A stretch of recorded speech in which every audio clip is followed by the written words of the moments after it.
The first thing Grace noticed was the silence. Not the peaceful kind that lingers after a summer rain or the hush of a library she once called home, but the kind that pricks at your skin like static. The kind that feels like being deliberately erased.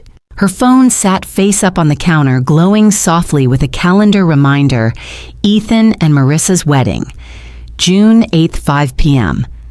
No location, no address, just a ghost of an event she'd been told about, but never invited to.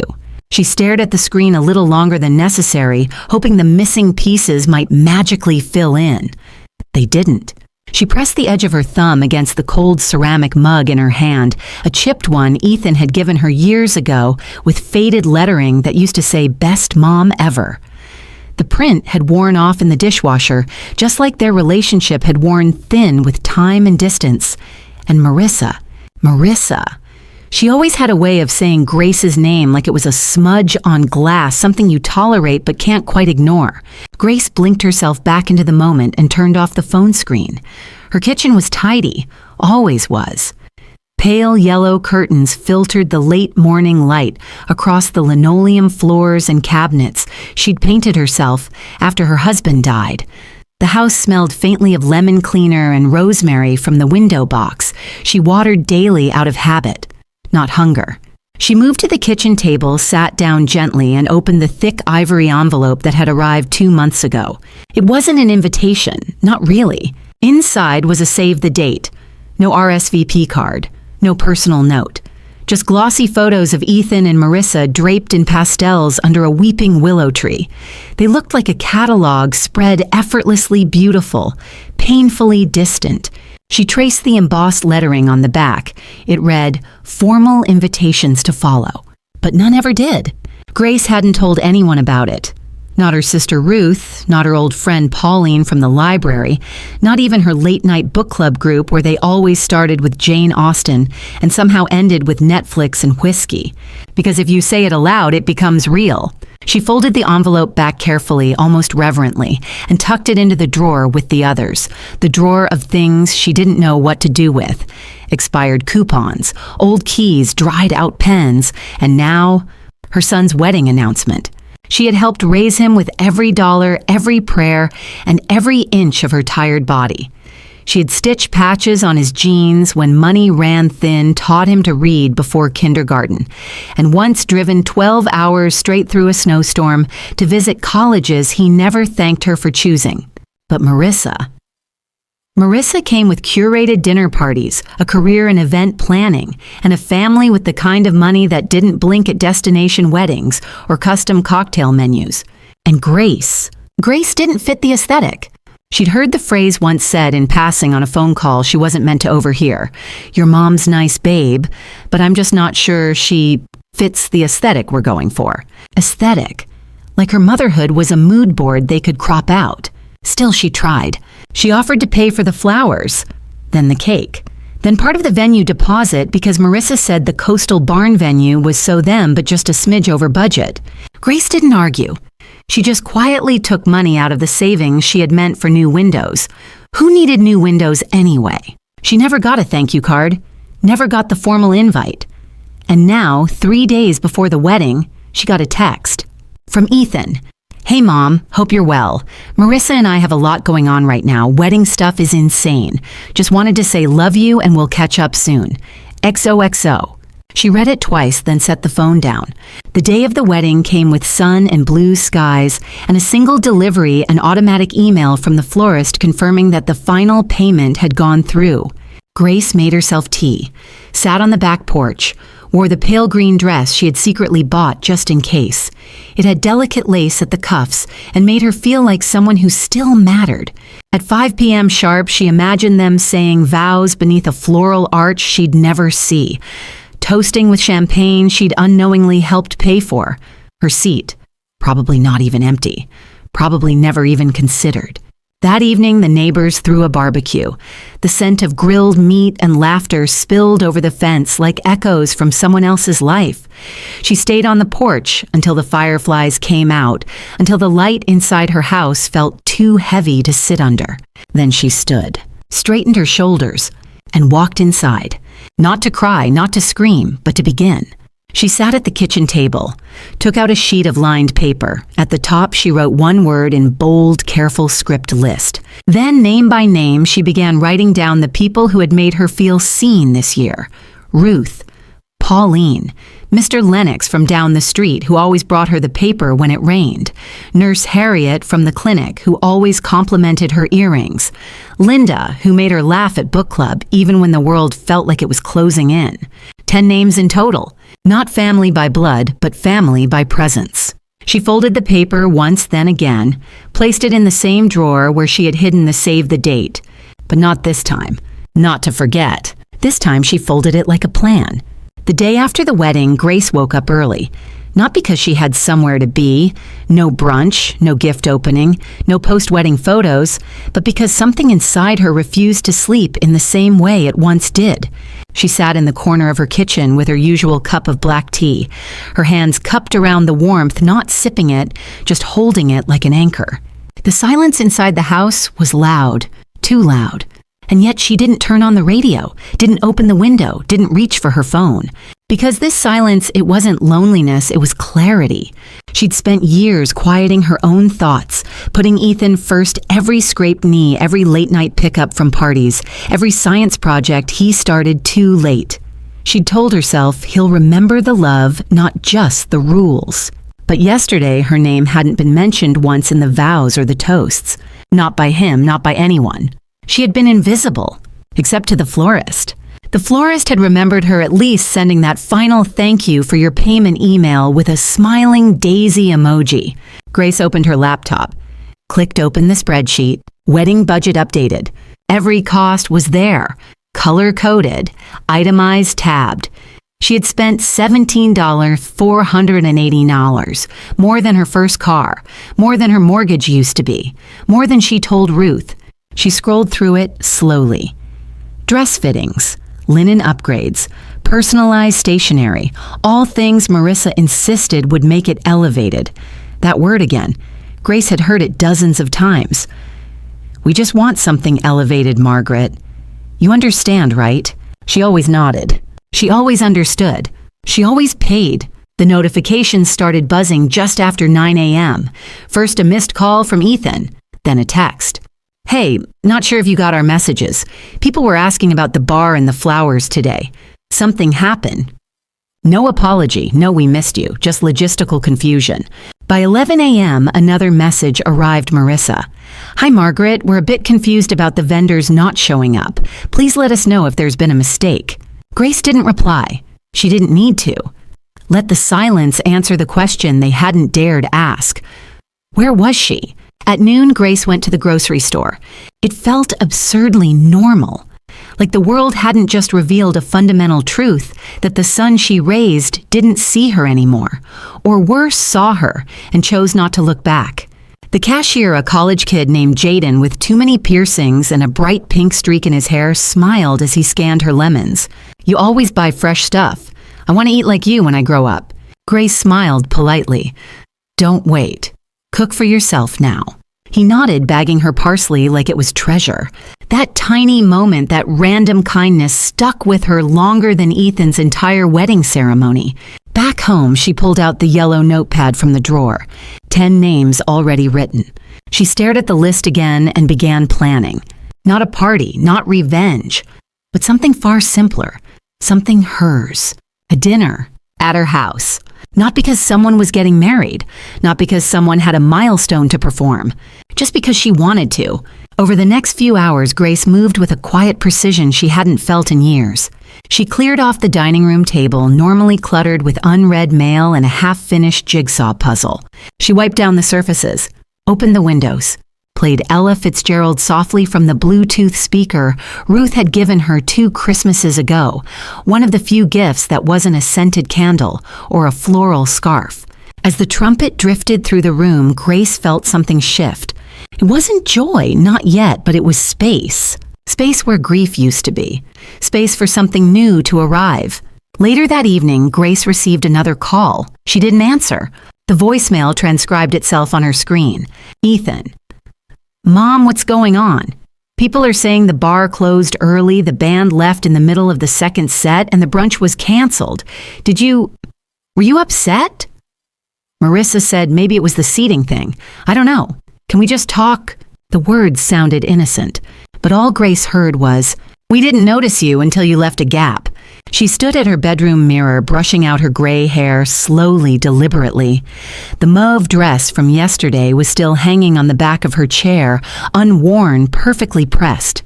She reached for it, then paused, then let her hand fall. Instead, she opened her closet and pulled out a simple blouse. Linen. Light blue. The one Ruth said made her eyes look stormy. She laid it across the bed. There would be no wedding brunch tomorrow, no apology note tucked into a gift bag, but there would be dinner at her table with her people. And this time she wouldn't be seated behind a swinging door. She'd be at the head of the table. By Monday morning, Grace had lost count of the messages. There were 26 unread texts, 3 voicemails, and a single envelope left on her porch sometime after midnight. No postage, no return address, just her name in Ethan's handwriting. She hadn't opened it, not yet. Instead, she poured her coffee. Black, no sugar. Sat at the kitchen table and stared out the window while the neighborhood slowly came alive. Sprinklers sputtered on. The mailman walked his usual route, his uniform shirt already sticking to his back. Somewhere down the block, a dog barked at a squirrel with the kind of urgency only dogs understand. But inside Grace's house, there was no rush, only intention. She had planned dinners before, potlucks for church, PTA luncheons, her late husband's retirement party, which ended with a spilled punch bowl and 2 cracked tiles in the dining room. But this dinner was different. There would be no speeches, no matching napkins, no carefully curated playlist of someone else's perfect day. Just food, wine, laughter, and people who saw her as more than a wallet with a pulse. She started with the basics, a grocery list. Fresh basil, garlic, pasta the good kind, not the box in the back of the pantry that tasted like cardboard and regret. Lemons, butter, tomatoes still warm from the sun. She wasn't just feeding guests. She was feeding herself the part of her that had been starved for years. She added a bottle of red wine, then a second. Why not? This wasn't about being frugal or practical. It was about being whole. That afternoon, Grace walked to the mailbox barefoot. The sun was warm on the pavement. She could feel it through the soles of her feet, grounding her, reminding her that she was still here, still real. Among the usual junk mail and flyers was a padded envelope from the caterer. She knew what it was before opening it, a slice of wedding cake, sent as a courtesy. She laughed when she saw it, a small frozen slab of vanilla raspberry wrapped in plastic, nestled between a thank you card and a printed photo of the happy couple. She held the photo up. Ethan in a crisp navy tuxedo, Marissa in ivory lace, all cheekbones and confidence. They looked symmetrical, perfectly posed. Grace flipped the card over. Thank you for being part of our special day. Your generosity made it unforgettable, signed in generic script. There was no note, no mention of her name, just a frozen reminder that she had funded a fantasy and wasn't even granted a seat at the table. She placed the cake in the trash, gently, carefully, like she was letting go of a rotten offering. Inside, she picked up the envelope Ethan had left. For a moment, she stood in the middle of her kitchen, debating whether to open it or toss it beside the cake. But curiosity won. Not because she hoped it would hold an apology, Grace had long stopped expecting those, but because she wanted closure. Inside was a single sheet of paper, typed. Dear Mom, I know things didn't go the way either of us imagined. I'm sorry for that. I didn't realize you felt excluded until after everything was set. Marissa and I were trying to keep things simple and it got out of hand. I should have said something sooner. I hope you know how much you mean to me. Love, Ethan. There was no ink smudge, no correction, no urgency. It read like a template, like a copy-paste apology meant to soothe without admitting guilt. She folded the letter, placed it back in the envelope, then tucked it inside a drawer, not the one with the save the date, but the junk drawer, the one with dead batteries and tangled cords, the one where things go to be forgotten. That evening, Grace went out to the shed and pulled down the folding table. It was dusty, slightly warped on one leg. She remembered hosting Ethan's 4th birthday on it. Balloons tied to the corners, dinosaur cupcakes, and paper hats. She smiled not sadly, just softly. She dusted it off, set it up on the back porch, and laid out the new tablecloth she'd bought that morning blue with sunflowers. Bright, loud, joyful. Not subtle, not elevated, just her. The next day the doorbell rang. It was Ruth. Thought I'd come early to help her sister, said, holding a pie tin wrapped in foil. Grace blinked. How'd you know I was... Ruth raised an eyebrow. You bought enough basil for a basil parade and asked me if lentils go with pasta. You're cooking for a crowd, Grace. They both laughed. Real warm laughter. The kind that fills the room like a second heartbeat. Ruth stepped into the kitchen, paused. Smells like a reckoning, she said. Grace nodded. That's exactly what it is. By Wednesday morning, Grace's house felt different. Not cleaner, it was always clean. Not quieter, it had long been quiet. But lighter. Like the walls had exhaled. Like the air inside finally belonged to her again. The dishes were stacked by the sink, drying in the early sun. Cloth napkins were folded and ready, not matching, not pressed, just real. Lived in. Like everything else in her house. Ruth had already taken charge of dessert, as older sisters do. Pauline was bringing her famous lemon bars. Mr. Lennox would show up exactly 5 minutes early with a bottle of wine and a story about how his dog once stole a Thanksgiving turkey. Linda from the library had offered to bring artisan bread, saying, "You can't have a healing dinner without carbs."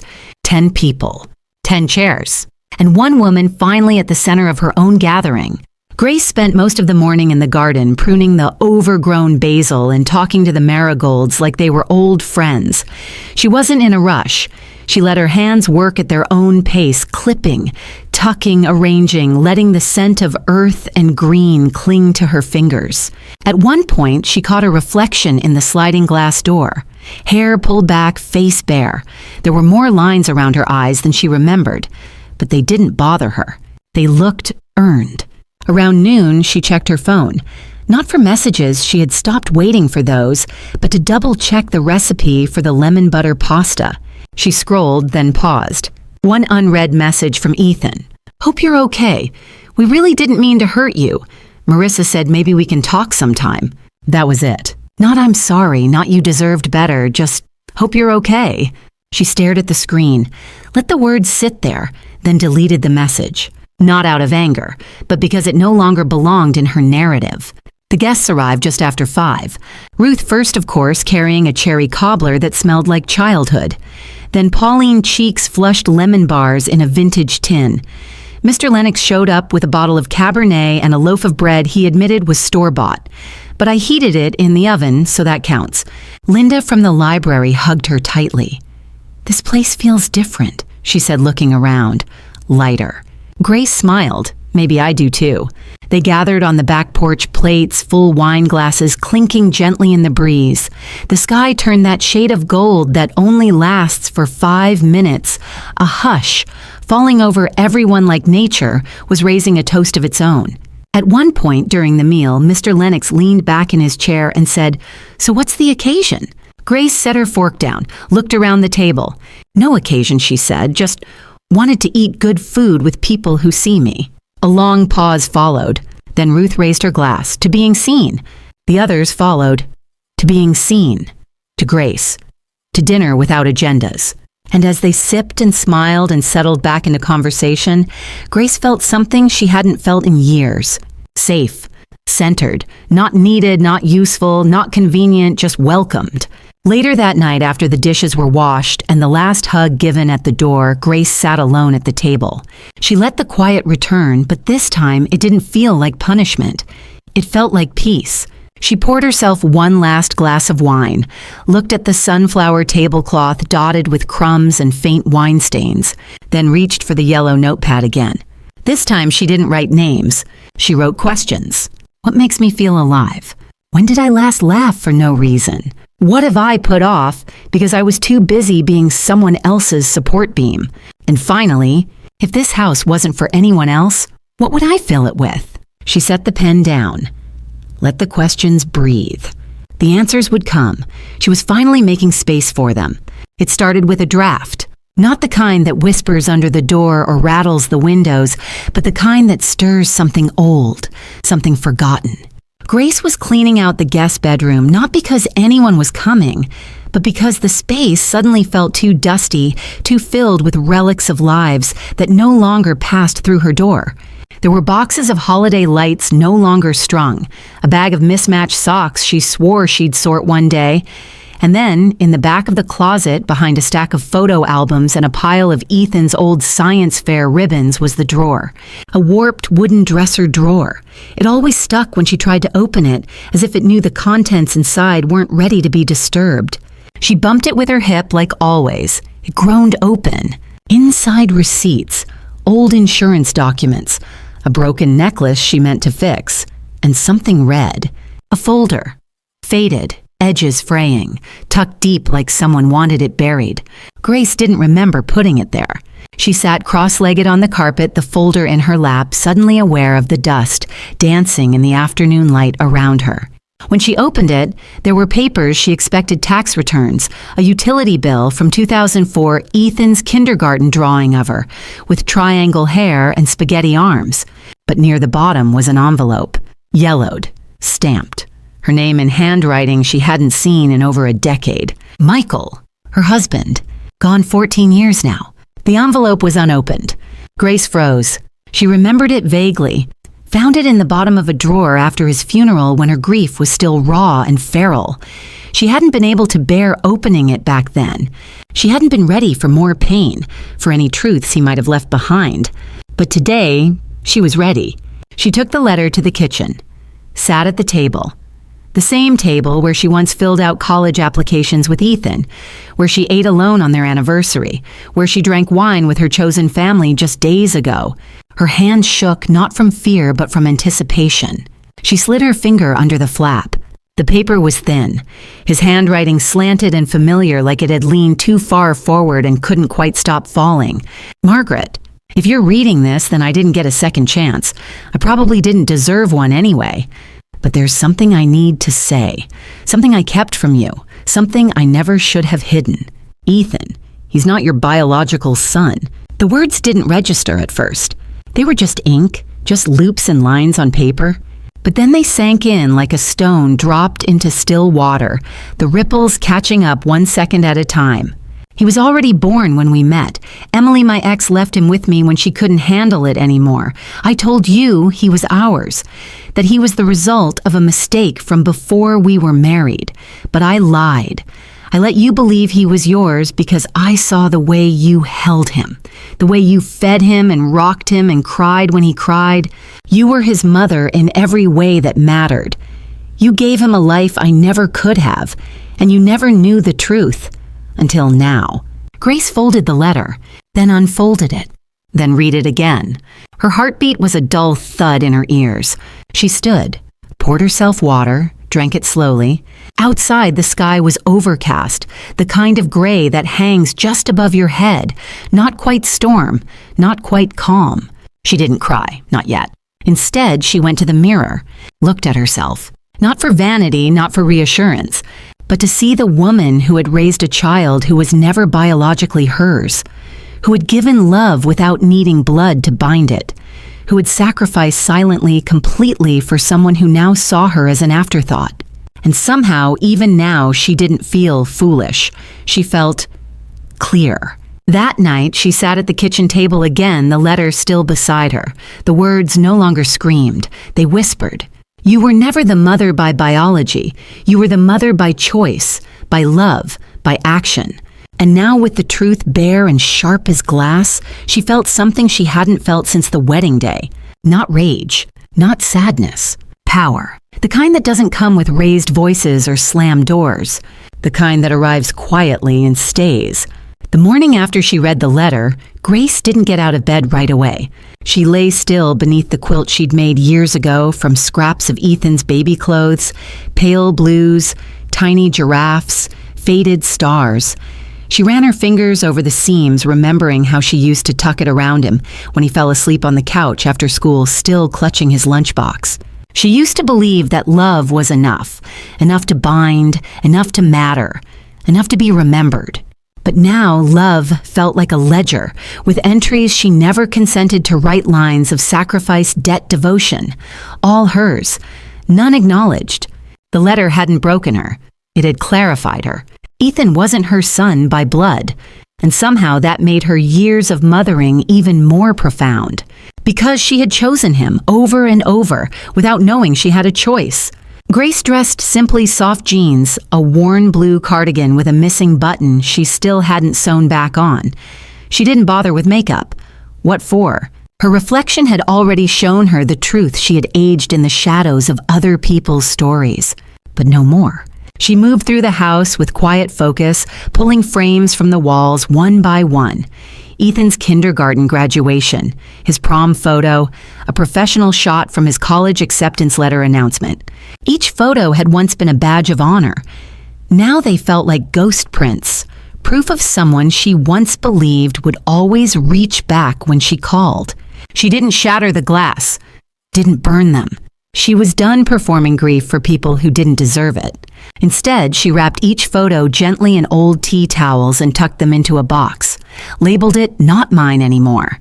Around noon, Grace made a sandwich and stood by the kitchen window watching the world carry on delivery trucks, passing a toddler across the street tumbling through sidewalk chalk, the hum of summer folding itself into the afternoon. Then her phone buzzed. Unknown number. Voicemail left. She let it sit for a while, then tapped play. "Grace, this is Susan Marissa's mother. I think you know that by now. We're all confused about what happened. The wedding was important to a lot of people, and your decisions really disrupted things. I don't mean to be harsh, but this isn't the time for drama. Please consider the impression you've left." Grace didn't laugh. She didn't flinch. She simply pressed delete, then opened the fridge to check on her homemade vinaigrette. That evening she called her lawyer. Nothing drastic, nothing bitter. Just practical questions. How to remove an unauthorized co-signer from her emergency account. How to ensure medical power of attorney only passed to those she explicitly chose. How to revise a will. "How soon do you want to make changes?" the lawyer asked gently. "Yesterday," Grace replied. Later, as the sky turned indigo and the house filled with the scent of rosemary and dust, Grace pulled the red folder out again. There was one more paper tucked deep inside, almost invisible. A second letter. Not sealed, not addressed, just folded once then again. Her fingers trembled a little as she opened it. Same handwriting, same slant. Dated 3 days before her husband died. "Margaret, if you're reading this, I guess the first letter reached you. I don't know if you opened it. I hope you did. There's something more. Something I didn't say before. Ethan wasn't just someone else's child. He wasn't supposed to be yours at all. Emily, his biological mother, left him at my door.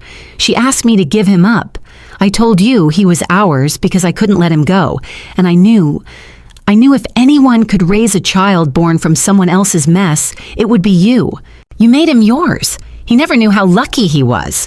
Grace sat down slowly, the letter still open in her hands. The ache in her chest wasn't pain. It was release. A truth she'd never asked for, but one that finally broke the chains she hadn't realized were wrapped around her ribs.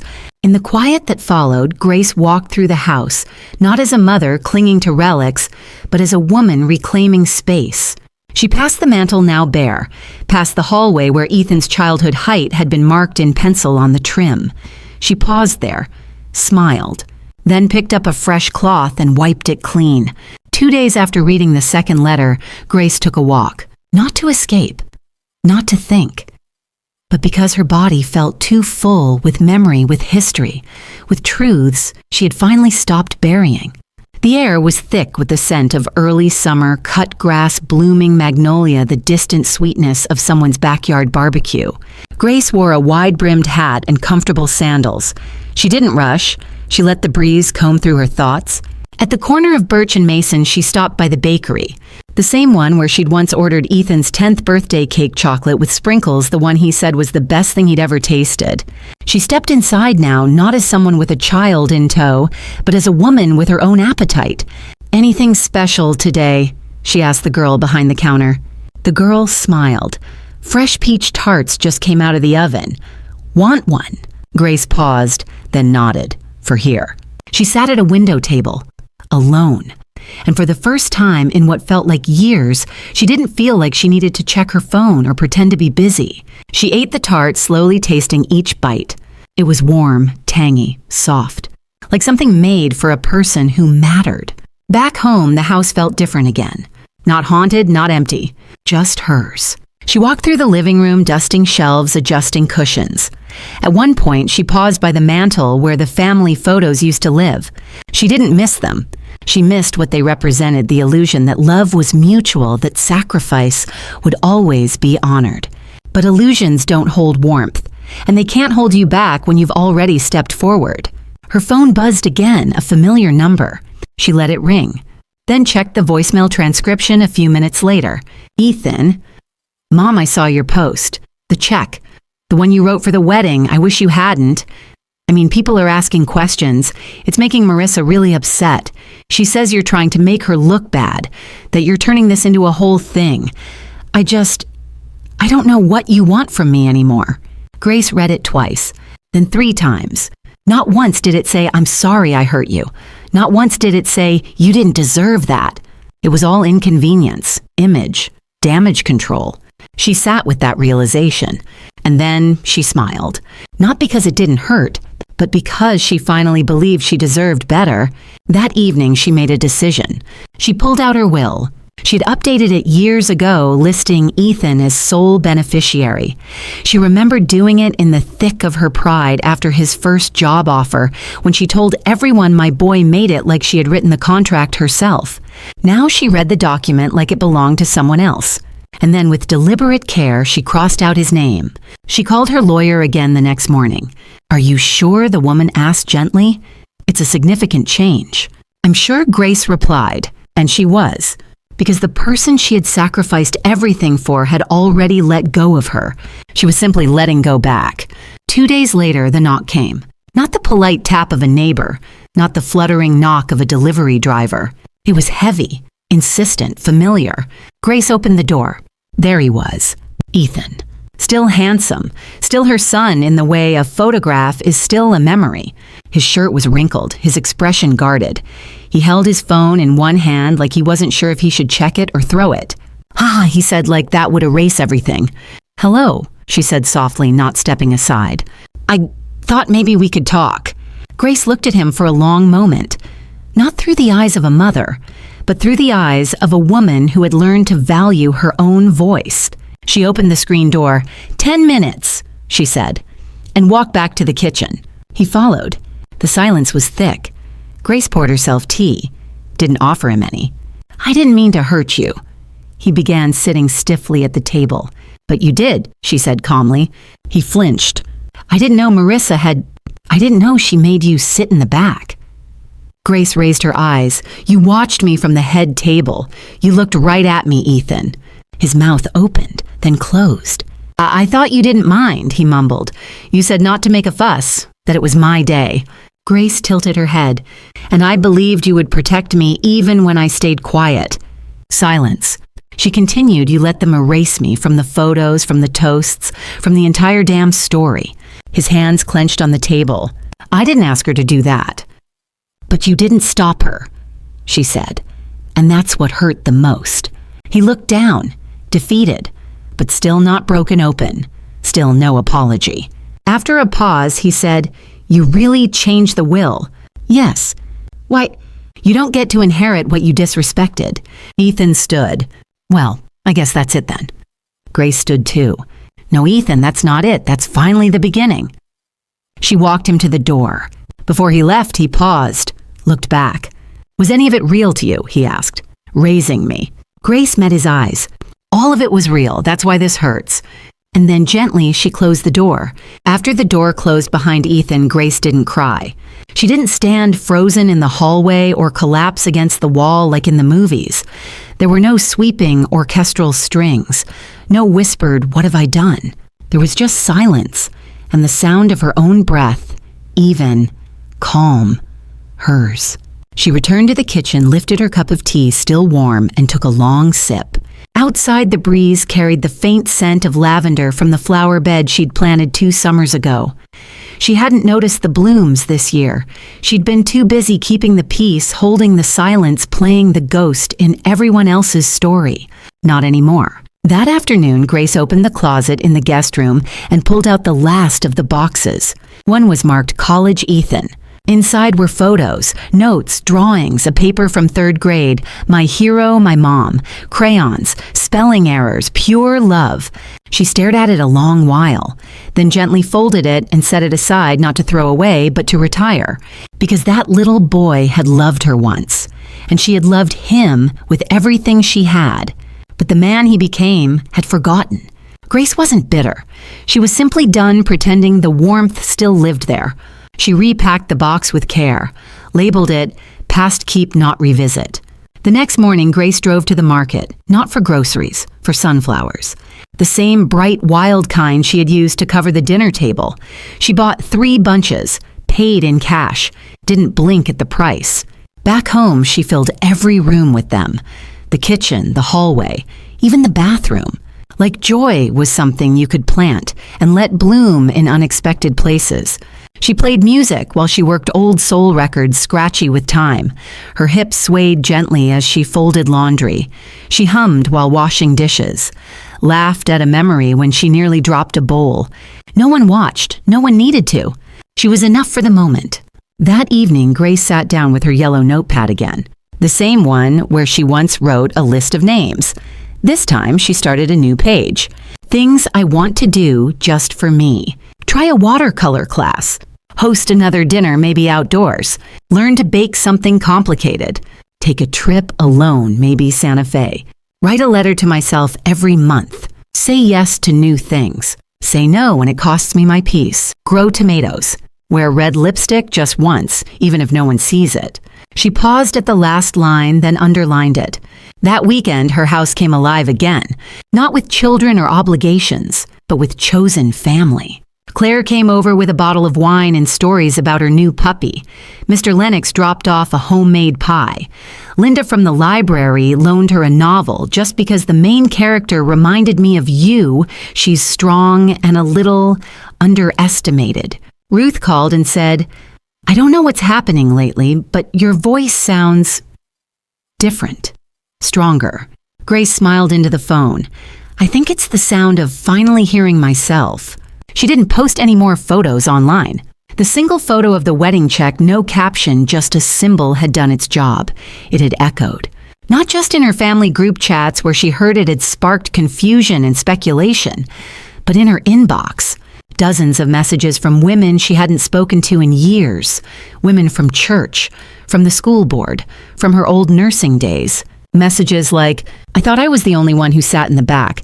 Thank you for saying what I couldn't. My daughter didn't even let me give a toast. I needed to see this. I feel less invisible." Grace didn't reply to all of them, but she read every word and felt them settle inside her like gentle anchors. One message stood out. "Do you ever wonder if they even know what they took from us?" Grace thought about that long into the night. No, she decided. They didn't know. They might never know. And that was the point. She couldn't wait for them to notice. She had to notice herself. She had to fill the space they left behind with something more permanent than apology, with self. Grace didn't tell anyone she was going. No announcement, no Facebook post, no tidy caption under a photo of luggage and a latte. She simply packed a weekend bag, left a note for Ruth, and backed her car out of the driveway like she was running a quiet errand. But it wasn't an errand. It was a departure. She had chosen the destination almost randomly, a small coastal town 3 hours away, the kind with bookstores that still smelled like ink and waves that didn't care if you were watching. The drive was quiet. She didn't listen to music, just the hum of the tires and the occasional rush of wind against the windows. It felt like shedding skin. She arrived just before sunset. Checked into a modest inn by the water where the floors creaked and the desk clerk called her ma'am with a warmth that didn't feel performative. The room was simple. White linens, a worn armchair, a sliding glass door that led to a balcony with a view of the sea. She dropped her bag and stepped outside. Breathed in. Salt, wind, the faintest scent of pine, and space. More space than she'd allowed herself in years. That evening, she walked the length of the boardwalk in bare feet. She watched teenagers toss pebbles and lovers share fried dough, and little kids squeal at seagulls like they were dragons. None of it belonged to her. None of it required her attention, and that too was a gift. She bought herself a cup of clam chowder from a shack that looked like it hadn't been painted since the 90s, sat on a bench, ate slowly, alone, content. A man about her age passed by and nodded. She nodded back. There was no story, no meaning, just presence. Back at the inn, Grace stood on her balcony in the dark and thought of her life. Not in sadness, but as a timeline of service. She had lived decades in service to others, a son who forgot her, a husband who deceived her, a narrative that required her to shrink. But now she was learning to be full without explanation. She sipped the little bottle of wine she'd brought and opened her notebook, the same yellow-lined one that had followed her through this entire transformation. She flipped to the page titled, "Things I Want to Do Just for Me," and added a new line. "Travel alone and not feel guilty for liking it," then underlined it twice. The next morning, Grace walked the shoreline at dawn. The beach was empty except for a woman in her 60s painting the sea with quick, confident strokes. They didn't speak, but they exchanged that rare look the one women give each other when they've both survived something they don't need to name. Grace sat on a rock and watched the waves until her legs ached. She thought of Ethan only once, briefly, not with longing, not with anger, just a soft he is who he chose to be. And then she let the thought go like sea glass carried back out with the tide. Before checking out, she left a note in the guest book. "To the next woman who finds herself alone here, let it be a beginning, not a punishment." She signed it only MG. On the drive home, Grace stopped at a roadside stand and bought herself fresh strawberries and wild honey. No one was waiting for her. No one asked where she'd been. But she felt it in her spine, in her shoulders, in the way she stood taller when she opened her front door. This house didn't feel like a museum anymore. It felt like hers. She took a long shower, made tea, opened the windows, then sat down to plan her next dinner. Not because she needed to impress anyone, but because she wanted to celebrate. Not a birthday, not an anniversary, just a day she'd decided was worth noticing. The invitation was handwritten. No glitter, no embossed borders, no cursive font with swirls you couldn't read. Just ink on simple stationery, the kind you buy in packs of 25 at the corner store. Grace folded each one, carefully slid them into envelopes, and walked them to the post box herself. 10 invitations, 10 people, no obligations, only choices. The dinner was set for Sunday. She didn't call it anything fancy. Not a gathering, not an event, just dinner at Grace's. 6 p.m., come hungry. Come as you are. And they did. One by one, familiar footsteps arrived at her door. Ruth with a homemade apple tart. Mr. Lennox with a second-hand joke and a first-rate bottle of wine. Pauline with candles. Linda from the library with a stack of poetry books to loan her. Dina, the woman from the bookstore she'd befriended months ago, with a bouquet of wildflowers and laughter that filled the room before the door even closed. Every guest had brought something of themselves, not for show, not to impress, but to share. Grace had set the table with her best dishes, the ones she used to keep in the cabinet for special occasions. This was that. Each place had a linen napkin, a small handwritten quote, and a piece of fresh rosemary tucked under the plate. The food was simple. Lemon butter pasta, roasted vegetables with thyme, fresh sourdough still warm. She didn't hover. Didn't apologize for the burnt edge on the garlic bread. Didn't try to refill anyone's glass unless they asked. She just was. Present, still, content. After the plates had been cleared and the second helping of dessert devoured, Ruth raised a glass. "I think we should toast." Everyone turned. To what someone asked. Ruth looked at her sister. To Grace, she said, for finally putting herself at the top of her own list. There were nods, smiles, the clinking of glass on glass. Grace didn't stand up, didn't make a speech. She just lifted her glass and said softly, "To choosing yourself even when it's the last thing anyone expects you to do." And with that, they drank.